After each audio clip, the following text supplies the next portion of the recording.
in my life in a fairly short period of time. I had discovered up until age 25, I had worked hard on my job, but not on myself. And that was my reason for lack of progress. Now, when it comes to be a leader, the same thing applies. If you really want to attract attractive people, if you'd like to have people of quality around you, the key is to become a person of quality.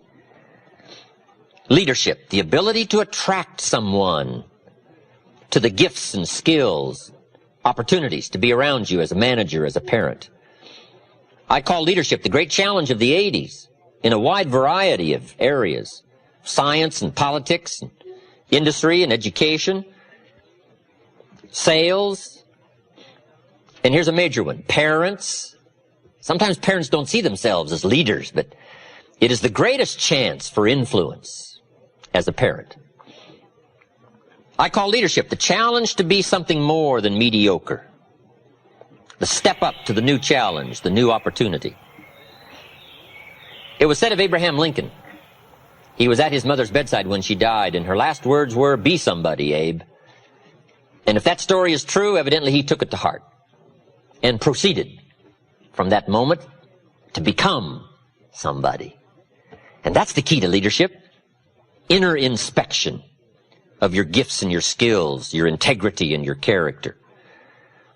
The outer look at how you present yourself as you appear. In some of our other lectures, we go through this whole scenario. The inside is important, but also the outside is important. When you meet somebody for the first time, first thing they're going to do is take a look. Now, sure, they're going to listen, but then they're going to take a look. Now, certainly we learn to evaluate people by more than what we see, but at first we're going to take a look. Let me quote you an ancient phrase. It says, people look on the outside, God looks on the inside. Isn't that excellent information? That's excellent information. So that might mean work on the inside for God, work on the outside for people. You say, well, people shouldn't judge you by your appearance. Well, let me give you a clue. They do. They do. You can't deal in shoulds and shouldn'ts. You got to deal in realities. Now, when people get to know you, they'll judge you by more than what they see, but at first, it's all they got to go by is what they see and what they hear. Now, sure, there's more to come, but at first, you got to pass the show up test, the challenge to be somebody. Let me just give you a brief list. Be somebody wise. There's no substitute for smart. Threats don't make up for smart. Right? Volume and shouting doesn't make up for smart. There's no substitute for smart. Be somebody strong. Strength is attractive. And there are many ways to be strong. Decision-making, character, language, right? As well as vitality and health. There's a lot of strengths, and they're all attractive. But let me give you now the refinement of leadership skills. Here it is. Learn to be strong but not rude. This is refinement. These are the extra steps to become a powerful, capable leader with wide range of reach. Some people mistake rudeness for strength. It's not even a good substitute. Next, be kind but not weak. We must not mistake weakness for kindness. Because kindness isn't weak. Kindness is a certain kind of strength. We must be kind enough to tell somebody the truth. We must be kind enough and considerate enough to lay it on the line. We must be kind enough to tell it like it is and not deal in delusions. That's a sense of kindness. Not weakness, but kindness. Next, learn to be bold, but not a bully. It does take boldness to win the day, to become a leader. You got to stride out front. You got to be willing to take first arrows. You got to be willing to take first problem, first trouble, leading the way. You must boldly seize the spring. Farming is not an easy task. You must press the seeds into the soil. I think all of us would relate farming to hard work. It's hard work. Planting the seed, letting it grow, defending it against all of the encroachments of bugs and weeds. We call it not an easy task, but that's one of the best illustrations I know of life. If you want any value at all come harvest, you gotta press, you gotta be bold, you got to seize it. The high life is not for the timid and the shy. Here's the next one, be humble but not timid. Some people mistake timidity for humility. But humility is a virtue, timidity is a disease. It's a malady, it's an affliction. Now it can be cured, but it is a problem.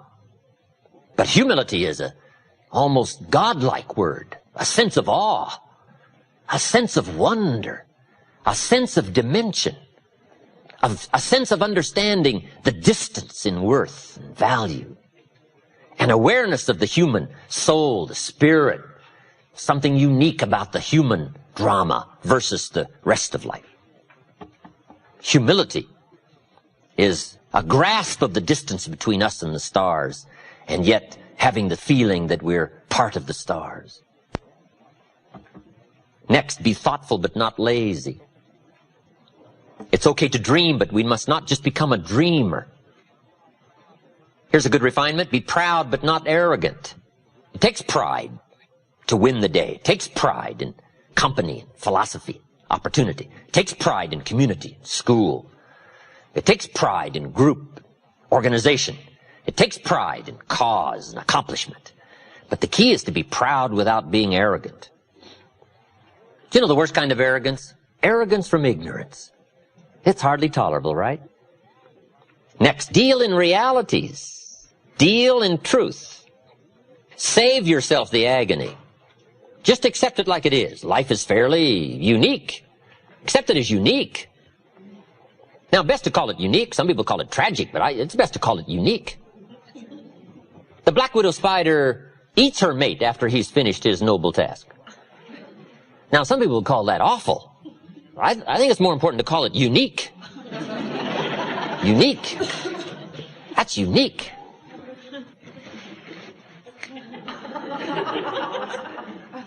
The whole drama of life is unique.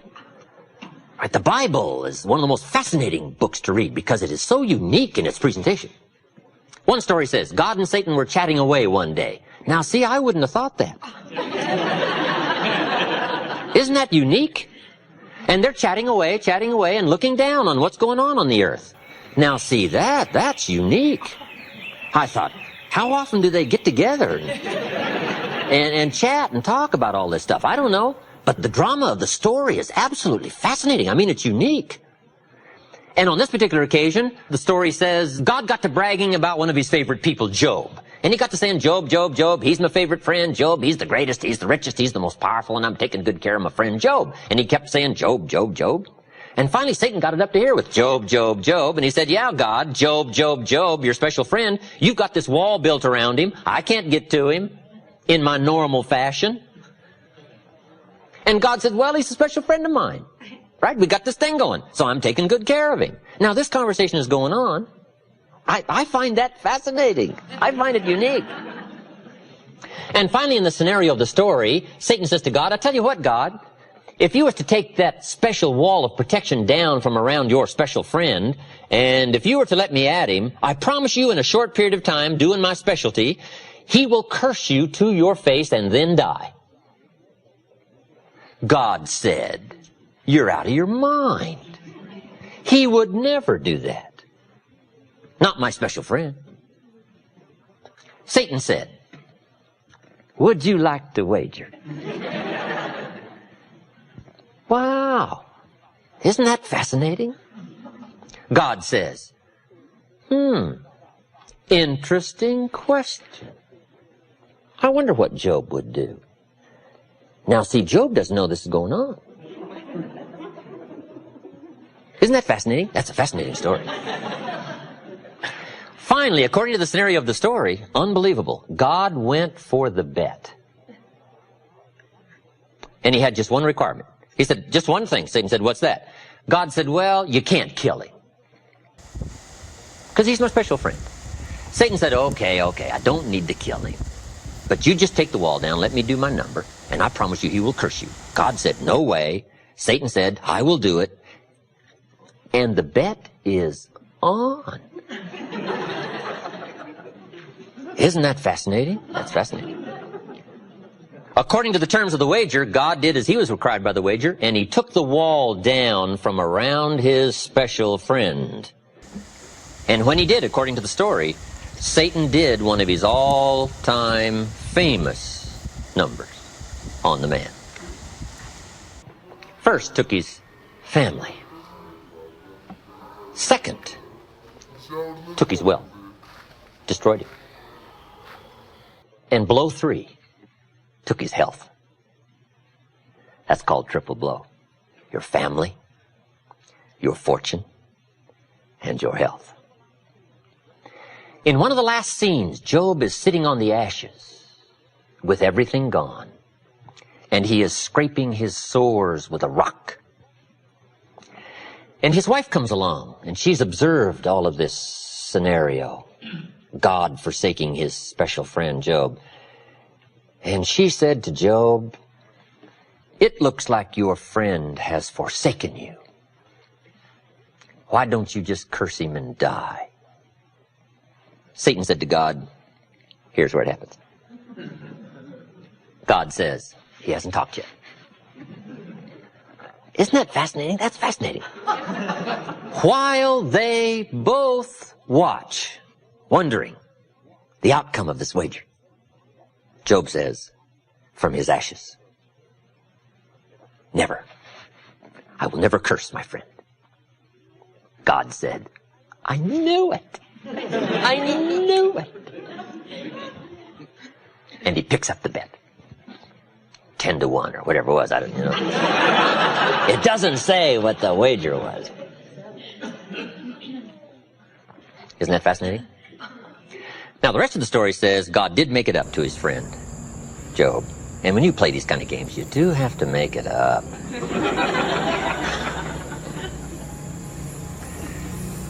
Let's see, what shall I do? I know what I'll do. I'll just give Job twice of everything he had before. Wow. And Job became, according to history, one of the richest, most powerful men in the known world.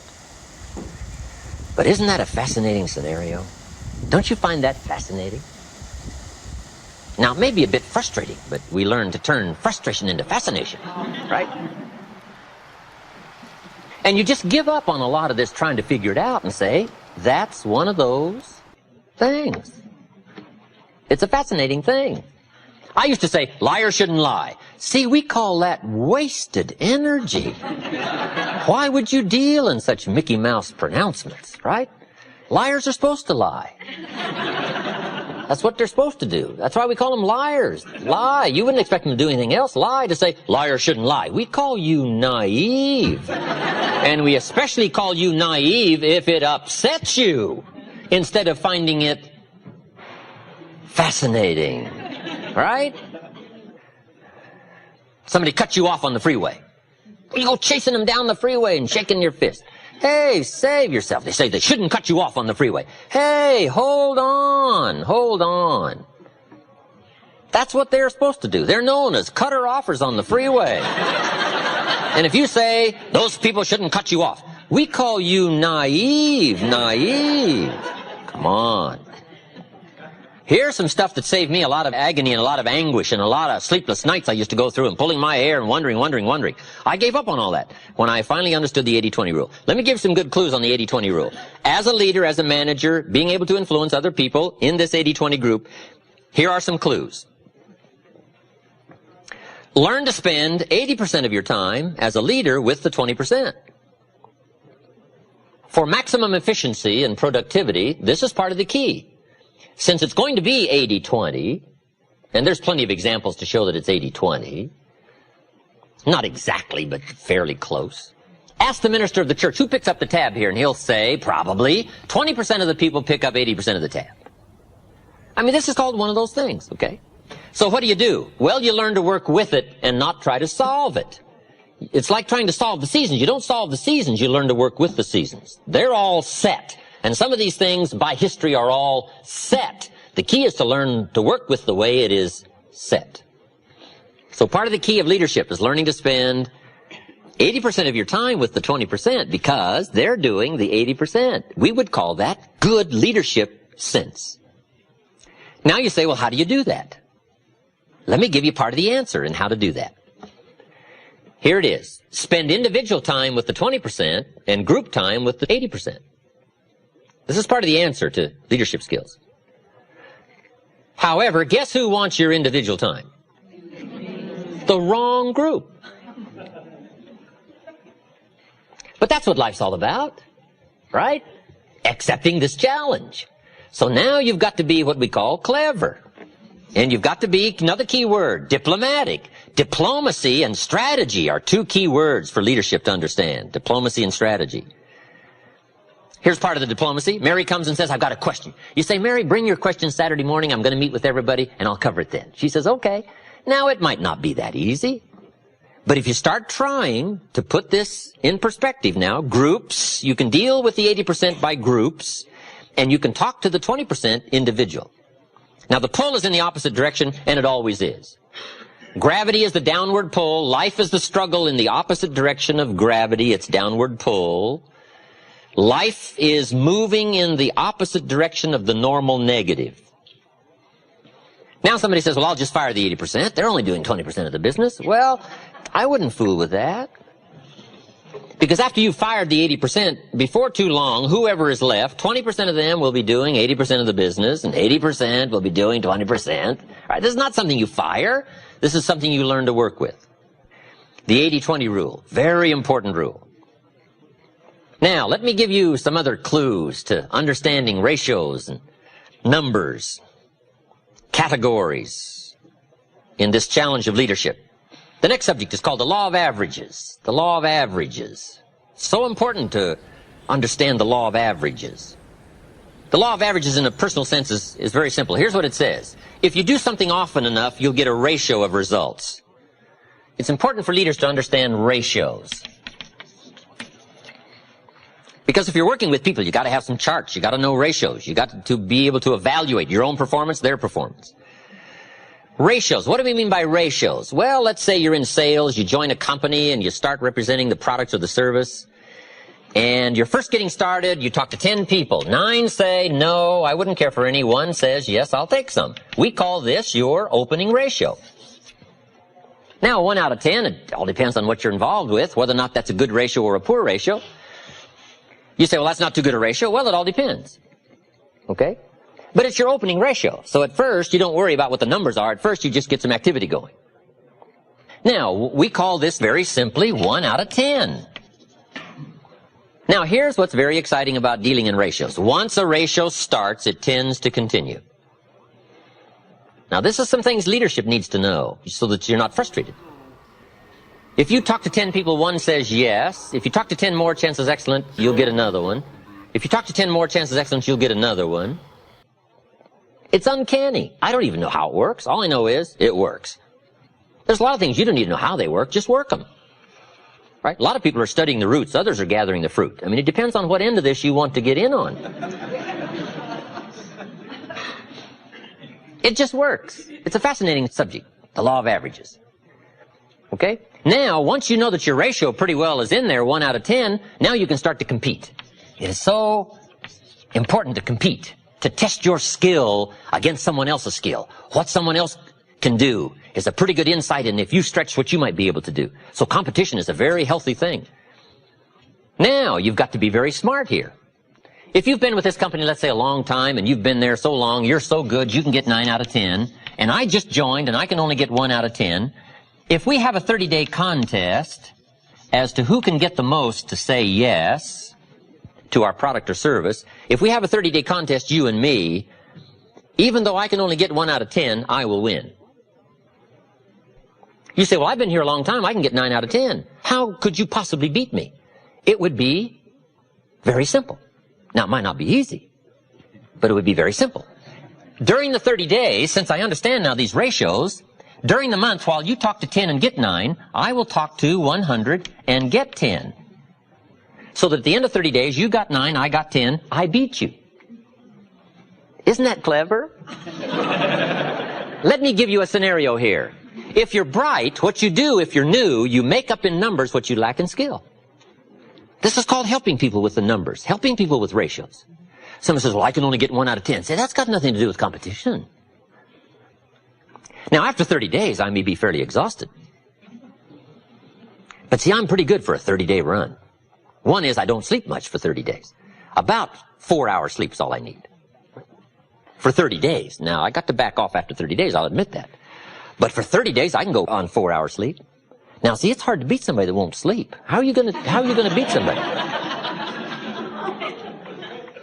About 1 hour a day for nutrition.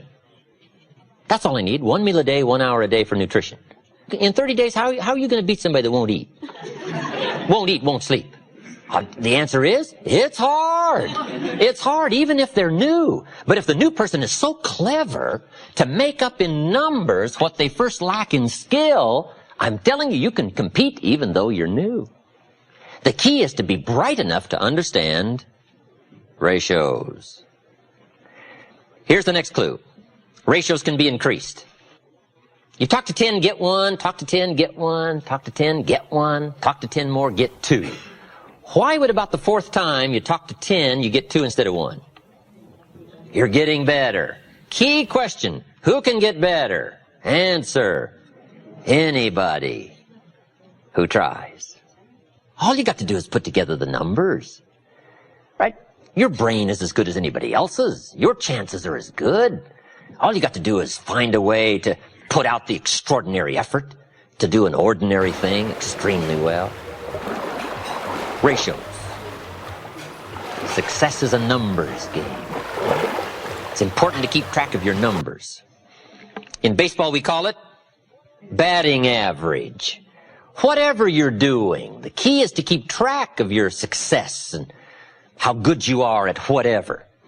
Someone says, well, I'm not very good on the telephone. I'll tell you how you can quickly cure all that, is get on the telephone. I'm telling you, you can get better at anything. All you've got to do is attempt it and try it and start putting a string of numbers together and keeping track and understand your own ratios. I teach a very simple sales course. Let me give it to you in 3 points. Number 1, talk to lots of people every day. It's a simple sales course. Number 1, talk to lots of people. Isn't that simple? It's a numbers game, especially if you're new. And here's what's exciting. There's lots of people. You don't have to worry about people. So just talk to lots of people, even if your presentation is very poor. If you put the numbers together, I'm telling you, something will happen. If your presentation was so poor, you went around every day saying to everybody you could meet, you wouldn't want to buy anything, would you? Sure enough, somebody's going to say, well, maybe I would. What are you selling? I'm telling you, it's just about that simple. If you put the numbers together, if you talk to lots of people every day, 2 things will happen. Number 1, you're bound to make sales. I'm telling you, some people buy for the strangest reasons. Hey, some people buy out of sympathy for the salesperson. I'm telling you, you can find some people that'll buy out of sympathy. They don't want to see your kids starve. I'm telling you, if you'll talk to enough people, some people will buy out of sympathy. So part of success is, look pitiful to enough people, right? I'm telling you, somebody will buy. And why? Why? It's because of ratios. It's because of numbers.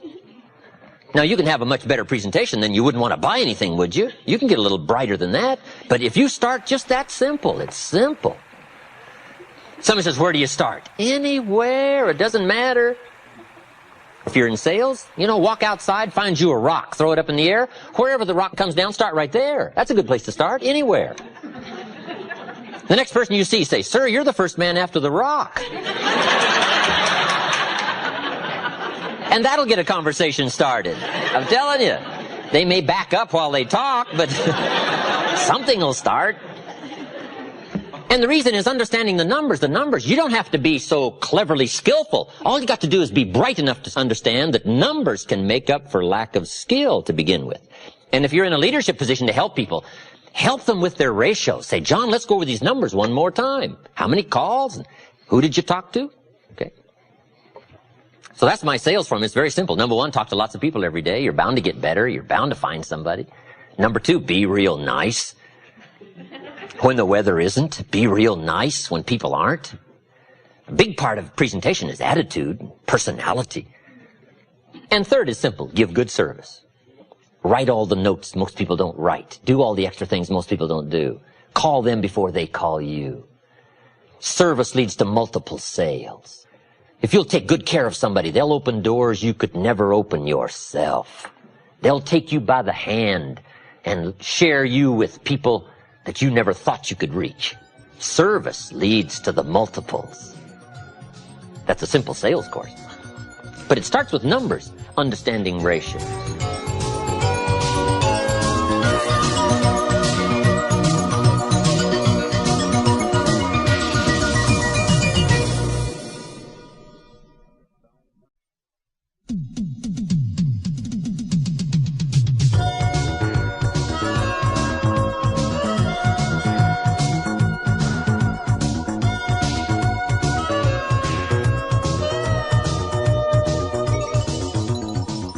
Our next subject for the study of skills in leadership. It's a simple story, it comes from the Bible. Now, being an amateur, you sort of have to take my way of putting it. But my parents made sure by the time I was about 19, I was a pretty good scholar, but I'm still an amateur. But there's a unique story in the Bible. It's called the parable of the story of the sower. S-O-W-E-R. The sower in the ancient days was the person that planted the crops. Very simply, they got the ground ready, and the sower with a bag of seed would walk across the ground, sow the seed. That's how they got the crops going. And it's a very fascinating story, and it's got a lot to say, and it's got a lot to say about our subject called the law of averages. There's some important points you'll pick up right away when you read the story. Here's number one. The sower was a wise man. A great advantage. Right? They didn't send a dummy out to plant. Number two, he was very ambitious. And by the time you finish the story, you'll come to the conclusion he was ambitious. Admirable quality. Ambition. Now that has to be tempered. One writer said, I've learned to be both ambitious and content. That's a unique place to finally arrive, to be both ambitious and content.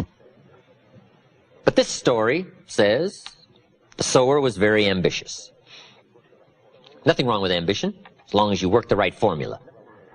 The Bible probably gives the greatest formula for wealth and power. It says, be faithful over small amounts, and we'll make you ruler over much.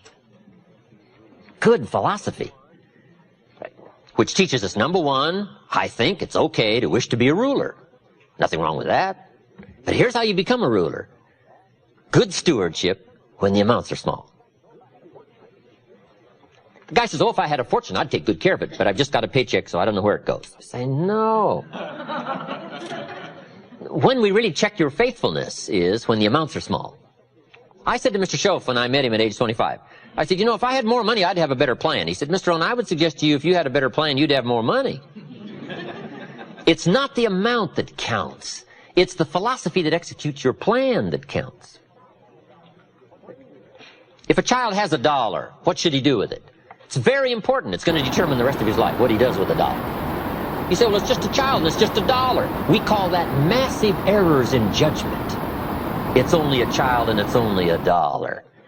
What a colossal mistake to make in analyzing. If a child is allowed to spend the whole $1 and they don't have the sense of where that could take them, we call that the greatest disservice to a child. Not to explain to them the journey and the road you select when you spend the whole $1. So if a child wants to spend the whole $1, you say, no, you can't spend the whole $1. Child says, why not? Say, well, let me show you why not. And you take him to the other side of town. And say, would you like to live here? Here's where the people live that spend all they make. Here's where they live. There's nothing better than visual to illustrate to a child. Show them the tragic circumstances if you spend all you make, if you spend all you've got. And kids will come home with their big wide eyes. Say, would you like to live here? Would you like to live like this? Kid says, no, I wouldn't want to live here. Then you can't spend the whole $1. Okay, back to my story. The sower was bright and he was also ambitious. Number 3, he went to work. It takes activity to furnish the labor that brings new life. Ideas without labor are stillborn. They never become tangible. They never become real. You got to put yourself through the activity, through the labor. So when you read the story, you'll find this was a hard-working sower. We call that admirable quality. Now, some interesting things that happened to the sower. It said he had excellent seed, point 4. He had the best. At least the scenario of the story says he had the best of seed. Boy, it's exciting when you feel that you're involved in the best product, the best service, the best idea, the best enterprise, something you feel proud about. Okay. But that's important, to have what you consider the best. Now, with all of these qualities, he starts out and now starts to unfold the scenario of life called the law of averages. Here's what happened. The sower goes out to sow the seed, and the first part of the seed that he sows falls by the wayside, and the birds get it. Now, I want you to understand the scenario. Here's what's very important for leaders to engage in: to teach the inevitable. It's very important to teach the inevitable. Key for leadership. Leaders must understand birds. Why? Birds are going to get part of the seed. It's called inevitable. And if you don't teach inevitability, people will be all upset. They won't know what to expect. We must all be prepared for what we call eventualities, the inevitable. So here's part of the scenario. The sower goes out to sow the seed, and the birds get some. He sows some more seed, and the birds get it. Now, this is a typical story of life. Is that fairly typical? Fairly typical. The birds are going to get some of the seed. Some of you building an organization, right? You're out recruiting. Say, John, I've got an important story for you to listen to. Could be the change of your life, earn some extra money, or make it a full-time venture, whatever. But come and take a look. And he says, well, yeah, I think I'm ready for something like that. Thursday night, I'll see you, and let's go through it all. You say, wonderful. Comes Thursday night. John isn't there. You say, where is John? The birds. The birds. The birds. Who knows what form they come in? I don't know. It's called the inevitable. The inevitable. His brother-in-law said, sales? You're not going to get mixed up in sales. Who told you you were a salesman? All kinds of stuff that talk people out of a good idea. I don't know. Now, when the birds get some of the seed, you got one of a couple of choices. Number one, you can chase birds. You say, well, I'll go straighten this out. Well, here's the problem if you go try chasing birds to straighten things out. You have